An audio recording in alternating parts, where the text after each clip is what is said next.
বাবার প্রেমে গাও গান,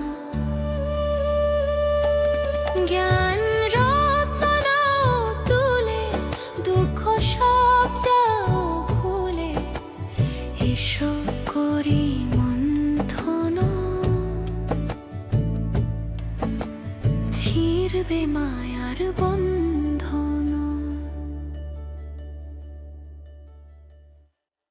ওম শান্তি প্রিয় রুহানি ভাই বোনেরা, আজ ২২ ফেব্রুয়ারি ২০২৬-এর অব্যক্ত মুরলী মন্থনে আপনাদের অনেক অনেক স্বাগত। ওম শান্তি। আজ বাপদাদা আমাদের অন্তরে তৃষ্ণা মিটিয়েছেন। আজকের এই গভীর আলোচনায় আমরা ঠিক সেই জায়গাতেই প্রবেশ করব যা আমাদের সাধারণ ব্রাহ্মণ জীবন থেকে সরাসরি ফরিস্তা জীবনে রূপান্তরিত করতে পারে। বাবা বলেছেন, সেবার সময় ডবল লাইট স্থিতির দ্বারা ফরিস্তাসুলভ অবস্থায় থাকো, অশরীরী হওয়ার অভ্যাস করো। এই মহাবাক্যের গভীরতা সত্যিই অসীম। বাপদাদা আজ শুরুতেই আমাদের পুরো আধ্যাত্মিক যাত্রার ৩টি মূল রূপ একেবারে চোখের সামনে পরিষ্কার করে তুলে ধরেছেন। প্রথমটি হল ব্রাহ্মণ, দ্বিতীয়টি ফরিস্তা এবং তৃতীয়টি হল দেবতা। সঙ্গম যুগে আমরা নতুন জন্ম নিয়েছি, ব্রাহ্মণ হয়েছি ঠিকই, কিন্তু আমাদের চূড়ান্ত লক্ষ্য তো দেবতা হওয়া। আর ফরিস্তা না হলে কখনোই দেবতা হওয়া যায় না। ফরিস্তা হল মাঝখানে সেই সেতু, একদম। সেই সেতু পার না করলে সত্যযুগের শ্রেষ্ঠ পদ পাওয়া এক প্রকার অসম্ভব। আর এই ফরিস্তা হওয়ার জন্যই বাবা অত্যন্ত সহজ একটু পরিভাষা দিয়েছেন। ফরিস্তা অর্থাৎ ডাবল লাইট, মানে পুরনো দুনিয়ার সমস্ত সম্পর্ক, পুরনো সংস্কার এবং নেতিবাচক সংকল্প থেকে সম্পূর্ণ হালকা থাকা। ডাবল লাইট শব্দটা শুনতে সাধারণ মনে হলেও এর প্রয়োগ অত্যন্ত গভীর, শুধু নিজের দিক থেকে নয়। ঠিক ঠিক এই জায়গাতেই বাবা একটি অত্যন্ত সূক্ষ্ম কথা মনে করিয়ে দিয়েছেন। শুধু নিজের স্বভাব বা সংস্কারের দিক থেকে হালকা থাকলে কিন্তু চলবে না। এই বিশাল ব্রাহ্মণ পরিবারে সেবার ময়দানে যখন সবার সাথে সম্পর্কে আসা হয়, তখন অন্যের স্বভাব এবং সংস্কারের প্রতিও সম্পূর্ণ হালকা থাকতে হবে। আর আমাদের সবচেয়ে বড় ভুলটা তো এখানেই হয়। অন্যের সংস্কারের বোঝা নিজের কাঁধে তুলে নেওয়াটা একটা পুরনো অভ্যাস। কেউ যদি এক বস্তা পাথর রাস্তায় ফেলে রেখে যায়, আমরা কি সেটা তুলে নিয়ে ঘুরি? কি অদ্ভুত, তাই না? অথচ মনের ক্ষেত্রে আমরা ঠিক এই কাজটাই করি।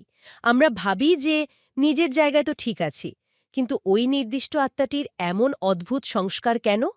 আর এই কেনর চক্করে পড়েই মন ভারী হয়ে যায়। বাবা স্পষ্ট বলছেন, অন্য আত্মার সংস্কারের প্রভাবও যদি মনকে ভারী করে তোলে, তবে সেই স্থিতি কোনোভাবেই ডাবল লাইট নয়। মনের এই ভারী ভাবের পরিণতি সেবার ময়দানে খুব মারাত্মক প্রভাব ফেলে। হ্যাঁ, তখন সেবায় এক ধরনের মানসিক ক্লান্তি চলে আসে। মানে সঙ্গম যুগের অমূল্য সময় শুধু কে কি করল, কার স্বভাব কেমন, কিভাবে কাকে ঠিক করা যায়, এই বিচার করতেই চলে যায়। ডাবল লাইট ফরিস্তা হলে তো তার উপস্থিতিই হবে শান্তির এক অদ্ভুত প্রবাহ। ফরিস্তা কখনোই অন্যের পাথর নিজের কাঁধে তুলে নেয় না। বাবা যখন ফরিস্তা হওয়ার লক্ষণ সম্পর্কে বলেন, তখন বোঝা যায় উনি আমাদের কত গভীরে নিয়ে যেতে চান। একেবারে গভীরে। ফরিস্তা অর্থাৎ যিনি সবার প্রিয়, কারো কারো নয়, সবার প্রিয়। বাবা আজ ব্রহ্মা বাবার খুব সুন্দর উদাহরণ দিয়েছেন। যারা ব্রহ্মা বাবাকে দেখেছেন তারা সবাই অধিকারের সাথে বলতেন, আমার বাবা। তিনি এমন এক আপনত্বের অনুভব করাতেন যে প্রতিটি আত্মা মনে করত, এই বাবা শুধুই আমার। দাদিদের উদাহরণও তো বাবা দিয়েছেন। এত বড় সংগঠনে থেকে, সারা বিশ্বের এত ধরনের সংস্কারের মধ্যে থেকেও দাদিরা ছিলেন সম্পূর্ণ ডিট্যাচড। একদম, সবাই বলতো আমাদের দাদি। এর আসল কারণটা হল তারা অন্যদের সংস্কার দেখে কখনোই ভেতরে ভারী হতেন না। জগদম্বার উদাহরণটিও বাবা দিয়েছেন। মা সর্বদাই একটি মাত্র একাগ্রতায় মগ্ন থাকতেন, আর সেটি হল কর্মাতীত হওয়া।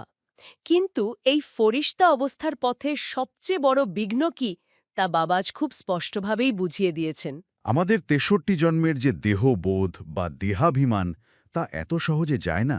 আর সবচেয়ে চিন্তার বিষয় হল, জ্ঞানে আসার পর, সেবায় কিছুটা এগিয়ে যাওয়ার পর, এই দেহাভিমান একটি নতুন এবং আরও সূক্ষ্ম রূপ ধারণ করে। মানে তখন নিজের বিশেষত্ব নিয়েই অহংকার তৈরি হয়। কোনো বিশাল একটা রিট্রিট বা অনুষ্ঠান আয়োজন করা হচ্ছে, আর সেই আয়োজন করতে গিয়ে কে কোন চেয়ারটা কোথায় রাখলো বা কার দায়িত্বে খামতি থাকলো তাই নিয়ে রেগে গিয়ে একেবারে চিৎকার, মানে শান্তির আয়োজন করতে গিয়ে নিজের শান্তিই গায়েব হয়ে গেল। যখন কেউ খুব সুন্দর কোর্স করাতে পারে বা যার পরিচালন ক্ষমতা খুব ভালো, তখন তার মধ্যে এক ধরনের সূক্ষ্ম অহংকার চলে আসে। হ্যাঁ, মনে হয় আমার কথা সবাই শোনে, আমার প্ল্যানিং সবচেয়ে সেরা। এই যে নিজের বিশেষত্বের প্রতি অভিমান, এটি আত্মাকে কখনোই ফরিস্তা হতে দেয় না। আবার বাবার উল্টো দিকটাও বলেছেন, অন্য কোনো আত্মার বিশেষত্ব দেখে তার প্রতি অতিরিক্ত আকৃষ্ট হয়ে পড়াও এক ধরনের দেহাভিমান। বিশেষত্ব দেখে যদি ভালোবাসা তৈরি হয়, তবে বুঝতে হবে আত্মাকে নয়, তার দেহের গুণ বা সাময়িক শক্তিকে দেখা হচ্ছে। এই সূক্ষ্ম দেহাভিমান চেক করার উপায়টাও বাবা খুব সুন্দর করে বুঝিয়ে দিয়েছেন। এটা অনেকটা থার্মোমিটারের মতো। একদম। এই চেকিংটার প্রতিদিনের জন্য খুব দরকার। যদি মতের অমিল হয় অথবা কোনো কাজের সামান্য সমালোচনা হয়, আর তাতেই যদি দ্রুত কষ্ট হয়, অপমানিত বোধ হয়, তবে বুঝতে হবে ভেতরে দেহাভিমান লুকিয়ে আছে। এর আরও সূক্ষ্ম লক্ষণ হল ভেতরে ভেতরে ক্রোধের জন্ম হওয়া।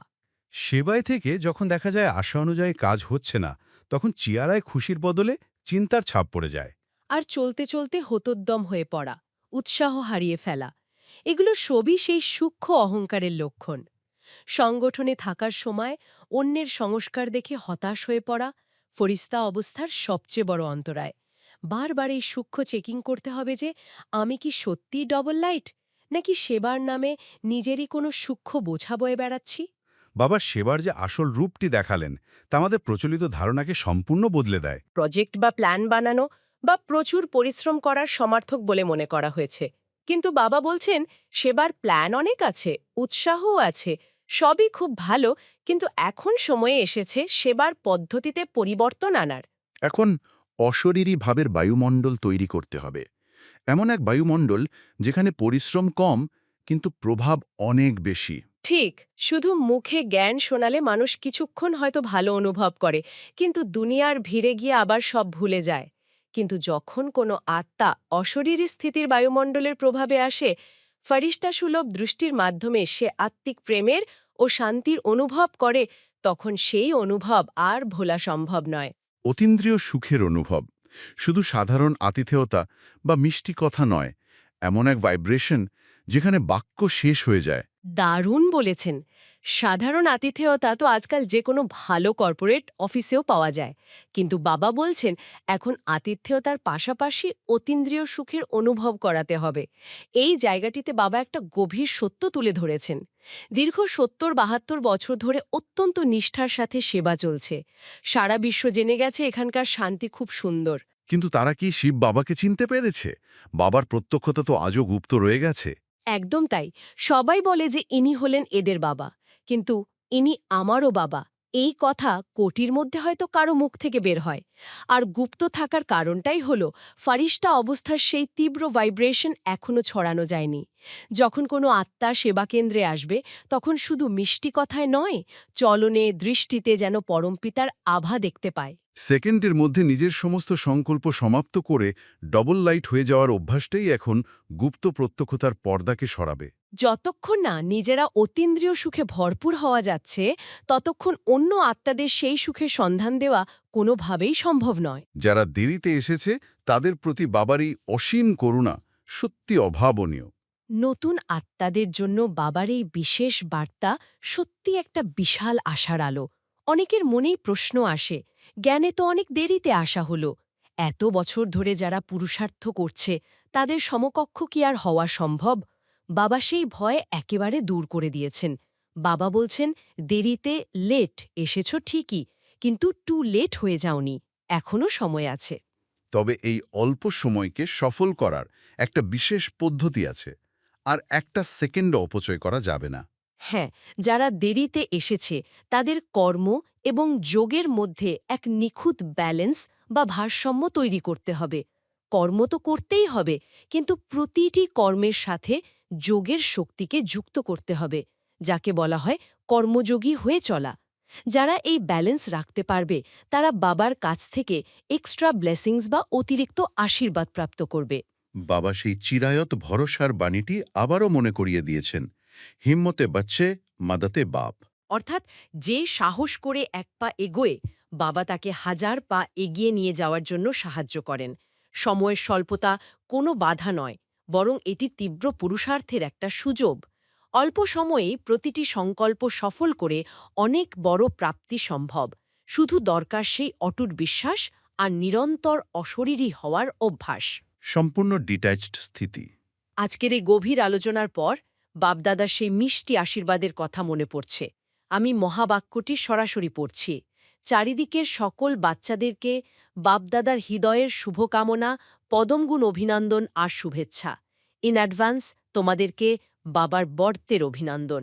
বাপদাদার এই ভালোবাসা পেয়ে মন ভরে গেল। ওই জ্ঞান শোনা বা পড়া তো শুধু একটা প্রথম ধাপ।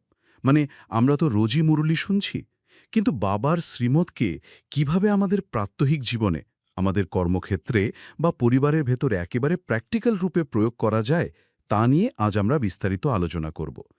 আমাদের লক্ষ্য হলো এই আধ্যাত্মিক নির্দেশনাগুলো থেকে এমন কিছু নির্যাস বের করে আনা যাতে জ্ঞান শুধু কথার কথা হয়ে না থাকে, আমাদের গভীর অভিজ্ঞতায় পরিণত হয়। হ্যাঁ, এই ব্যবহারিক প্রয়োগের জন্যই আজকের এই মন্থন এত বেশি জরুরি। কারণ থিওরি আর প্র্যাকটিক্যালের মধ্যে তো একটা বড় ফারাক থাকেই। আর আজকের বরদানটা যদি আমরা দেখি, সেটা কিন্তু সরাসরি আমাদের এই প্র্যাকটিক্যাল জীবনের সাথেই যুক্ত। সাকার এবং নিরাকার বাবার সঙ্গে দ্বারা প্রতিটি সংকল্পে বিজয়ী হওয়া, সদা সফল মূর্তি ভব। এটা শুধু বরদান নয়, এটা বাবার দেওয়া একটা বড় দায়িত্ব। দায়িত্ব। ঠিক, কারণ যখন আমরা সফল মূর্তি হওয়ার কথা বলি, তখন এর গভীরে লুকিয়ে থাকে এক বিশাল তপস্যা এবং সম্পূর্ণ অন্তর্মুখী স্থিতি। এটাকে সাধারণ কোনো আশীর্বাদ হিসেবে দেখলে চলবে না। এটি আমাদের জীবনের প্রতিটি মুহূর্তের জন্য একটা স্পষ্ট নির্দেশনা। বাবা শ্রীমতে এই যে চমৎকার রূপকটা ব্যবহার করা হয়েছে, মানে সাকার আর নিরাকার, এটা নিয়ে একটু ভাবলে অবাক লাগে। যেমন নিরাকার আত্মা আর সাকার শরীর, এই উভয়ের সম্বন্ধ ছাড়া দুনিয়ার কোনো কাজ সম্পন্ন হয় না। আত্মা নিজে নিরাকার হলেও শরীর ছাড়া সে কর্ম করতে পারে না। ঠিক তেমনি আমাদের প্রতিটি কর্মে নিরাকার শিব বাবা এবং সাকার বাবাকে সাথে রাখতে হবে। এই দুটো সত্তার উপস্থিতি ছাড়া তো কোনো কর্মই সম্পূর্ণ দিব্য হতে পারে না। একদম ঠিক। বিষয়টা একটু তলিয়ে দেখলে বুঝতে পারব যে বাপদাদাকে সাথে রাখার অর্থটা আসলে কি। এর মানে হল আমাদের ভেতর থেকে উৎপন্ন হওয়া প্রতিটি সংকল্পকে, মানে থটকে, কর্মে রূপান্তরের আগে বাপদাদার সামনে পেশ করা। আজকের দুনিয়ার ভাষায় এটাকে একটা চরম লেভেলের মেন্টাল এনার্জি হ্যাক বলতে পারি আমরা। মেন্টাল এনার্জি হ্যাক, দারুণ শব্দটা। হ্যাঁ, ধরুন আমরা অফিসে আছি, কাজের প্রচণ্ড চাপ, একের পর এক ডেডলাইন শেষ হয়ে আসছে। এর মধ্যে হয়তো কোনো সহকর্মীর সাথে কাজের পদ্ধতি বা একটা ভুল নিয়ে তীব্র মতবিরোধ হলো। পরিবেশটা এমন হয়ে দাঁড়ালো যেখানে রাগ বা ফ্রাস্ট্রেশন আসাটাই খুব স্বাভাবিক। তখন আমাদের ব্রেন স্বভাবতেই ওই ফাইট অর ফ্লাইট মোডে চলে যায়। এই জায়গাটাতেই আমি একটু রিয়েলিস্টিক হতে চাই। মানে থিওরিতে 1 সেকেন্ডের জন্য বিরতি নেওয়ার কথা শুনতে খুব ভালো লাগে, কিন্তু বাস্তব সত্যিটা হলো মিটিংয়ে যখন কেউ আমাদের ইগোতে বা অহংকারে আঘাত করে, তখন তো আক্ষরিক অর্থে আমাদের রক্ত গরম হয়ে যায়। ওই 1 সেকেন্ডের রাগের মাথায় একজন মানুষ কিভাবে বাপদাদাকে সামনে নিয়ে আসার কথা মনে রাখবে? এটা তো ভীষণ কঠিন। খুব সুন্দর একটা পয়েন্ট তুলেছেন। আসলে এখানেই আসে একজন তপস্বী আত্মার আসল পরীক্ষা। আমাদের ব্রেন যখন ওই ফাইট অর ফ্লাইট মোডে যায়, তখন তো শরীরেও পরিবর্তন হয়, তাই না? হার্টবিট বেড়ে যায়, পেশি শক্ত হয়ে যায়। একজন তপস্বী আত্মা এই শারীরিক পরিবর্তনটাকেই একটা ট্রিগার বা অ্যালার্ম হিসেবে ব্যবহার করেন। মানে ওই রাগটাকেই একটা সিগন্যাল হিসেবে দেখা। বাইরের কোলাহল থেকে সরিয়ে 1 সেকেন্ডের জন্য অন্তর্মুখী করে বাপদাদাকে সামনে নিয়ে আসতে হবে। কোনো কঠিন কথা বলার আগে বা রাগের মাথায় ইমেল পাঠানোর আগে বাবার কাছ থেকে সেই সংকল্পটা ভেরিফাই করিয়ে নিতে হবে। ভেতরের আয়নায় দেখতে হবে, আমি যে উত্তরটা দিতে যাচ্ছি সেটা কি বাবার শ্রীমত অনুযায়ী হচ্ছে। তার মানে এই ভেরিফিকেশন প্রসেসটা আসলে আমাদের ইগোকে সরিয়ে ফেলার একটা দারুণ উপায়। কারণ সাধারণত অফিসে যখন কেউ আমাদের অপমান করে, তখন আমরা তো সাথে সাথে রিয়্যাক্ট করি। আর তার চেয়েও বড় কথা, আমরা পরের 3 দিন বাথরুমে স্নান করতে করতে বা রাস্তায় হাঁটতে হাঁটতে মনে মনে কাল্পনিক ঝগড়া করতে থাকি। হ্যাঁ, একদম। আমরা ভাবি, ও কেন এটা বলল, আমার এটা বলা উচিত ছিল। ঠিক। আর এতে তো আমাদের প্রচুর সংকল্প বা চিন্তার অপচয় হয়। একদম ঠিক বলেছেন। আর সবচেয়ে বড় ম্যাজিকটা ঘটে ঠিক ওই ভেরিফিকেশনের মুহূর্তেই। যখনই আমরা এই প্রসেসটা শুরু করি, আমাদের ভেতর একটা অদ্ভুত স্থিরতা চলে আসে। বাইরের পরিস্থিতি যতই উত্তপ্ত হোক, বাপদাদা যখন সম্মুখে থাকেন, তখন আমাদের ভেতর একটা স্বতঃস্ফূর্ত নিশ্চয়তা এবং নির্ভয়তা কাজ করে। কারণ তখন আমরা গভীরভাবে উপলব্ধি করি যে এই উত্তরের দায়িত্ব আর শুধু আমার একার নয়, সর্বশক্তিমান বাবা আমার সাথে আছেন। অসাধারণ। তখন আর ওই কাল্পনিক ঝগড়ার লুপটা তৈরি হয় না। ঠিক, নেতিবাচক ওভারথিঙ্কিংয়ের ওই লুপটা ভেঙে যায়। এতে আমাদের অমূল্য সময় এবং মানসিক এনার্জির বিশাল সাশ্রয় হয়। এই এনার্জি সেভ করার বিষয়টা সত্যিই খুব প্র্যাকটিক্যাল। আমরা মানসিকভাবে একটা ভারী লাগেজ বয়ে বেড়াই না, কিন্তু কর্মক্ষেত্রের কথা তো বুঝলাম। এবার যদি একটু অন্য প্রসঙ্গে আসি, অফিসের চেয়েও তো পরিবারের ক্ষেত্রের প্রয়োগ অনেক বেশি চ্যালেঞ্জিং। পরিবারে আবেগ বেশি থাকে। হ্যাঁ, অফিসের সহকর্মীদের সাথে তো আমাদের একটা পেশাদার দূরত্ব থাকে, কিন্তু পরিবারের ভেতরে আবেগ আর অধিকারবোধ অনেক বেশি জড়িয়ে থাকে। সেখানে আমরা কিভাবে এই শ্রীমতের প্রয়োগ করব? পরিবারের প্রয়োগ করাটা আসলেই একটা বড় আধ্যাত্মিক সাধনা। অনেক সময় দেখা যায় বাড়িতে কোনো কারণে হঠাৎ করে একটা অশান্তি সৃষ্টি হলো। হয়তো ডাইনিং টেবিলে বলা সামান্য একটা কথা থেকে অহংকারের সংঘাত বেঁধে গেল। তখন চুপ থাকা বা শান্ত থাকাটা খুব কঠিন মনে হয়। কারণ মনে হয় ও তো আমারই আপনজন, ও কেন আমাদের এই কথা বলবে? একদম, আমাদের এক্সপেকটেশন থাকে। হ্যাঁ, কিন্তু তপস্বী জীবন আমাদের শেখায় যে বাড়িতে যখন এমন বিরোধ দেখা দেয়, তখন যদি আমরা নিরাকার এবং সাকার বাবাকে নিজেদের সামনে রাখি, তাহলে আমাদের দৃষ্টিভঙ্গি সম্পূর্ণ বদলে যায়। আমরা তখন ওই মানুষটার রাগের বা বিরক্তির দিকে তাকাই না। আমরা তখন তার ভেতরের আত্মিক অবস্থার দিকে তাকাই। ঠিক তাই, আমরা তখন বুঝতে পারি যে এই আত্মাটি হয়তো কোনো কারণে অশান্ত, পরবশ বা নিজের পুরনো কোনো সংস্কারের কারণে কষ্ট পাচ্ছে। এই উপলব্ধিটা আমাদের নিজেদের ইগোকে ডিফেন্ড করার প্রয়োজন থেকে মুক্ত করে দেয়। আমাদের আর ওই আমি ঠিক আর তুমি ভুল এই অবস্থান রক্ষার লড়াই করতে হয় না। লড়াইটা থেমে যায়। একদম। আর ঠিক এই কারণেই বাবা বলেছেন যে বাপদাদার সাথে থাকলে কোনো কিছুই ব্যর্থ যায় না। প্রতিটি কর্ম স্বাভাবিকভাবেই সফল হয়। যখন আমাদের সংকল্পগুলো শুদ্ধ হয়, অহংকার মুক্ত হয়, তখন সেই সংকল্পের নীরব তরঙ্গ বা সাইলেন্ট ভাইব্রেশন চারপাশের পরিবেশকেও ম্যাজিকের মতো শান্ত করে দেয়। পরিবারের ভেতরের এই শান্তির ভাইব্রেশনটা খুব সুন্দরভাবে আজকে স্লোগানের সাথে মিলে যায়। কারণ পরিবারের সবচেয়ে বেশি অশান্তি বা ভাঙন কখন আসে? যখন সেখানে সম্পত্তির বা পার্থিব অধিকারের প্রশ্ন চলে আসে। জানিয়ে বাবা আজকে স্লোগানে খুব স্পষ্ট একটা দিক নির্দেশনা দিয়েছেন। হ্যাঁ, আজকের স্লোগানটি হল আত্মিক স্নেহ সম্পত্তির চেয়েও অধিক মূল্যবান। সেই জন্য মাস্টার স্নেহের সাগর হও। আর এর সাথেই অব্যক্ত ইশারায় বলা হয়েছে একতা আর বিশ্বাসের বিশেষত্বের দ্বারা সফলতা সম্পন্ন হও। ধর্মসত্তার অধিকারীদের সামনে পবিত্রতার শক্তি এবং রাজ্যসত্তার অধিকারীদের সামনে একতার শক্তিকে সিদ্ধ করো, প্রমাণ করো। আজ বাবা বলেছেন, জাগতিক ধন সম্পত্তির চেয়ে আত্মিক স্নেহ অনেক বেশি মূল্যবান। এই স্লোগানটা আজকের দুনিয়ার প্রেক্ষাপটে কত বড় একটা পরম সত্য। আজকাল আমরা চারপাশে তাকালে দেখি যে সামান্য কিছু স্থূল সম্পত্তির জন্য, কিছু টাকা পয়সা বা জমিজমার জন্য পরিবারগুলো ভেঙে টুকরো টুকরো হয়ে যাচ্ছে। কোর্ট কাচারি, উকিলের চেম্বার, ভাই বোনদের লড়াইয়ের ভর্তি হয়ে আছে। একদম, খুব কাছের সম্পর্কের মাঝেও মুখ দেখাদেখি বন্ধ হয়ে যাচ্ছে। কিন্তু বাবা আমাদের সম্পূর্ণ ভিন্ন একটা মাপকাঠি দিয়েছেন। বাবা বলছেন, আমাদের আসল সম্পত্তি হলো এই আত্মিক স্নেহ। স্বার্থের সংঘাত তো ওই পুরনো দুনিয়ায় আসবেই, কারণ প্রত্যেকেই যার যার নিজের প্রাপ্তির হিসাব নিয়ে ভীষণ ব্যস্ত। কিন্তু আমরা তো ব্রাহ্মণাত্মা, আমাদের ভূমিকা সম্পূর্ণ আলাদা হতে হবে। যখন কেউ আমাদের অধিকার কেড়ে নেওয়ার চেষ্টা করে বা আমাদের সাথে অন্যায় আচরণ করে, তখন মাস্টার স্নেহের সাগর হয়ে সেই পরিস্থিতি সামাল দেওয়াটা একটা গভীর পরীক্ষা। মানে তখন স্নেহ ধরে রাখাটা খুব কঠিন। খুব কঠিন। এর অর্থ এই নয় যে আমরা অন্যায় মেনে নেব বা চুপচাপ সব সহ্য করে যাব, বরং এর অর্থ হল আমরা কোনো অবস্থাতেই আমাদের ভেতরের স্নেহের শক্তি আর আত্মিক সম্মান হারাব না। আমরা যদি অন্যের লোভের জবাবে নিজেরাও তিক্ত বা প্রতিশোধ পরায়ণ হয়ে যাই, তাহলে তো আমাদের আর সাধারণ অজ্ঞানী মানুষের মধ্যে কোনো পার্থক্যই থাকল না। এই আত্মিক স্নেহ এতটাই শক্তিশালী যে তা বড় বড় বিরোধের বরফকেও গলিয়ে দিতে পারে। আমরা যদি সম্পত্তির চেয়ে সম্পর্ককে গুরুত্ব দিই, তবেই সত্যিকার অর্থে মাছটা স্নেহের সাগর হতে পারব।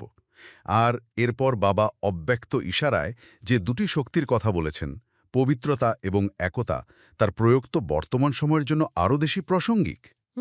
ধর্মসত্তা আর রাজ্যসত্তা। ঠিক।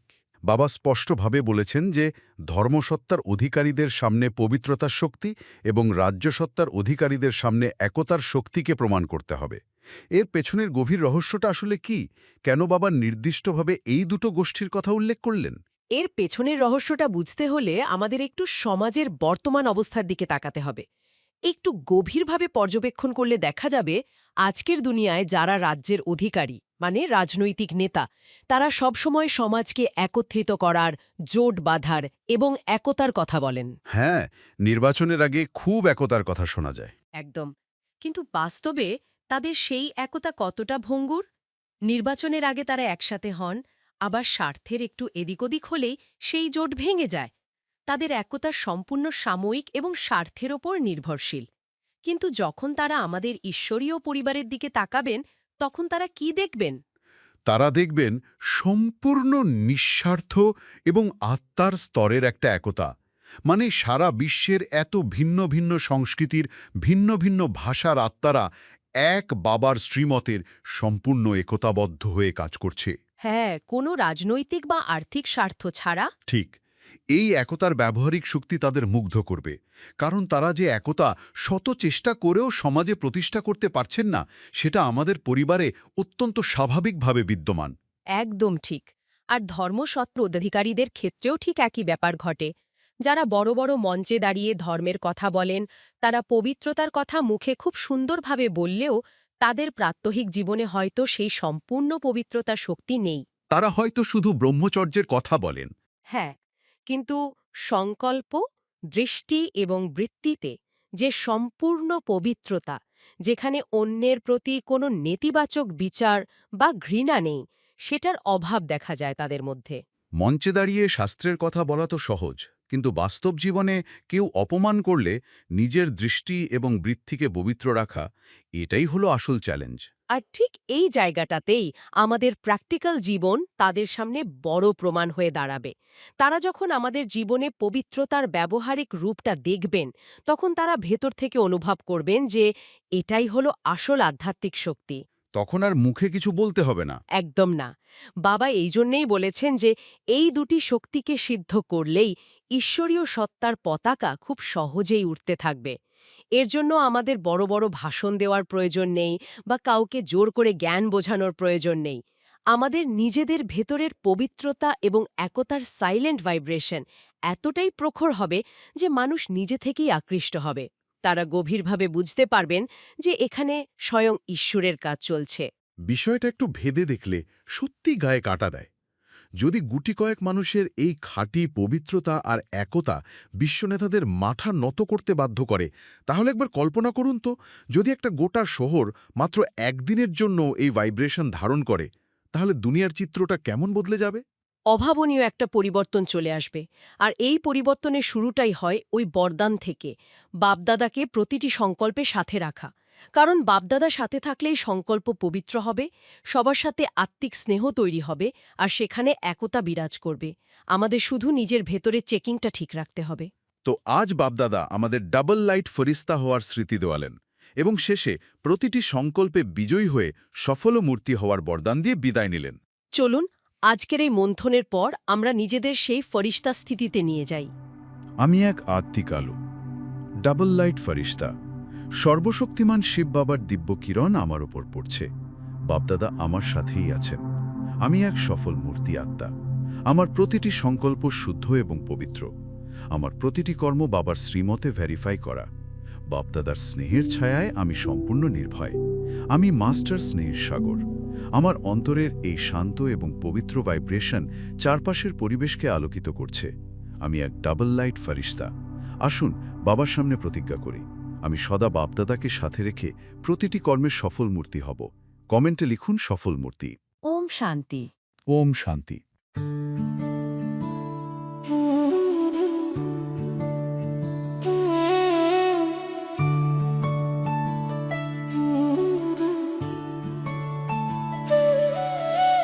মধু